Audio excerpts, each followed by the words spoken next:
continuing with our review of the entries at the Sonic Amateur Games Expo with Tacy Cat. This is a 2D platformer that I believe runs on the Unity engine. It works with both keyboard and controller. The game is a 2D platformer in which you're playing as a cat with a gun, and there are these enemies which appear to be like witches, and they are shooting at you. So what I didn't like about this was that the witches can shoot in all directions, but you, the player, cannot. So maybe I missed something on the controls, but it seemed like all I could do was fire in the direction that I was facing. I could not shoot up, down, or anything like that. So it seemed like it was a bit unfair, and the enemies also attack you constantly with little to no cooldown.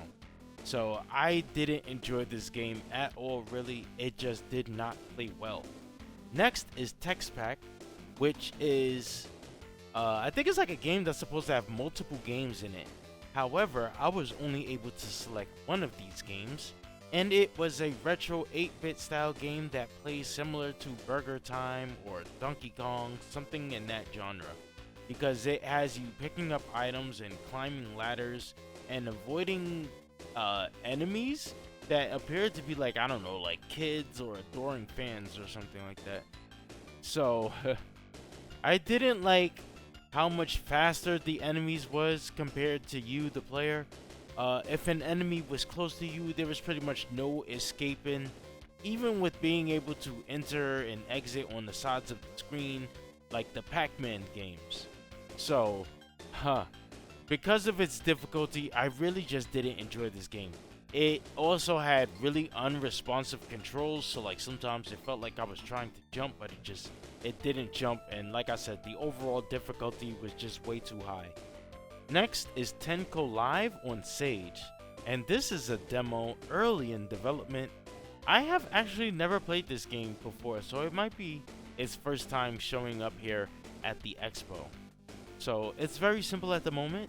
It has you playing as what appears to be a raccoon with two floating hands that you can use to punch objects. So there were hazards in the level as well, like spikes and spike pits.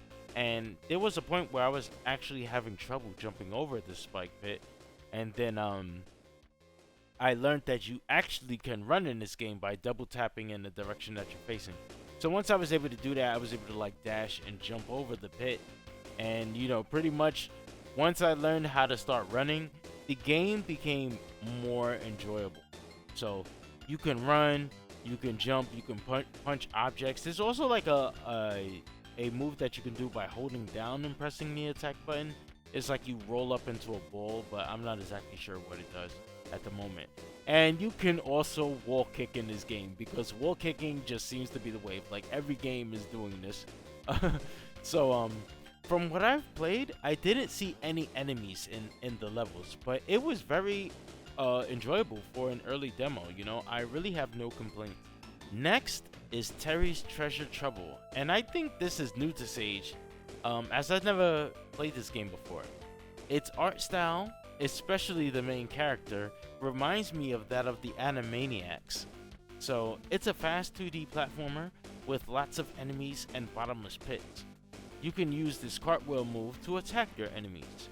I think the amount of enemies was just a bit too high, especially in some areas. There was just like, it looked like it was a bit trolly, you know, like it was just a whole bunch of enemies just piled up on top of each other.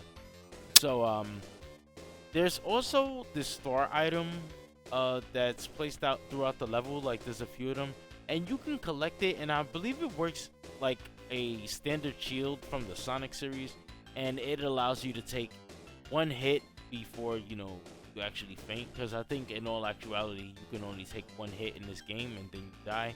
So the star actually allows you to take one free hit. So the game itself, it feels great. It feels like something that you can speed run. You know, I played about 3 or 4 levels, and I really enjoyed it. I think that this is a good one. I recommend this, and I believe it did have controller support. Next is Bowyage, and this is a returning entry. I remember this game because of the freaking cover art for this game. And I remember playing this before and hating it. This year, my opinion still hasn't changed. I just cannot enjoy this game. I hate playing it. I don't think it's bad. It's just so damn tough and old school. You know, when you mix a tough game and an old school game, it just becomes increasingly difficult. So there's even a difficulty setting that you can choose in this game.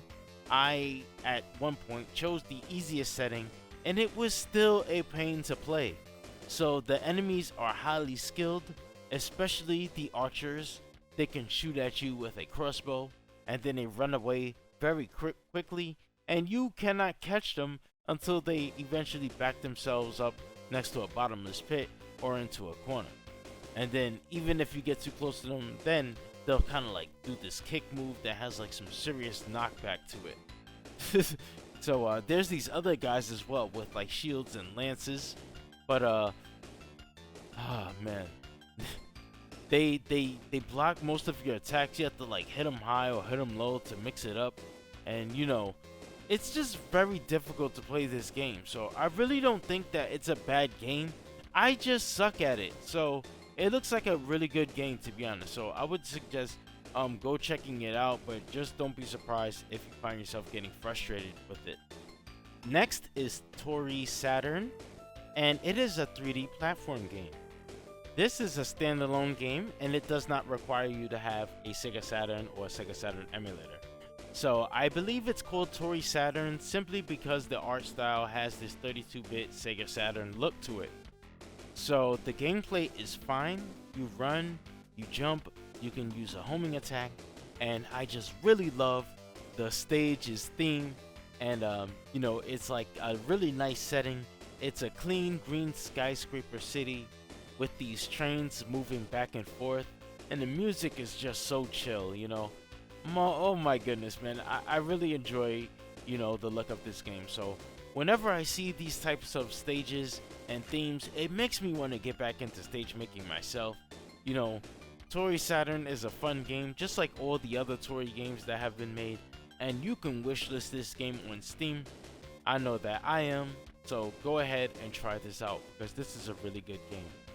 Tower of Dreams is a 2D platformer that's got a bit of a puzzle style gameplay to it. You make your way through the level by kicking off walls and these spear bumper type of objects, and you'll be using this sword that you'll get pretty early in the game, and you'll be using this as a pogo stick to attack enemies similar to that of the Shovel Knight. So you can also kick off walls because, like I said earlier, wall kicking is the wave. It seems like all these games nowadays just have wall kicking in it. So this game felt very polished, you know. I don't know how much there is to play in this demo, but you know, I didn't play it too long. But I honestly felt like it just wasn't for me, the type of game that it was. But I can recognize a good game when I see it. So I will say that this demo is pretty good. It's well designed, and if you're into like those type of cute puzzly type of games, you're probably going to enjoy this one. So that's the end of this session. There was also a couple games that I skipped over because it required me to get extra applications, and there was another that was like being recognized as unsafe for my PC, so I just didn't want to risk, you know, playing it. So the links for these games will be in the description below, and I want to thank you all for watching. Hit the like button if you enjoyed this video, subscribe to the channel if you haven't already, and I will see you soon.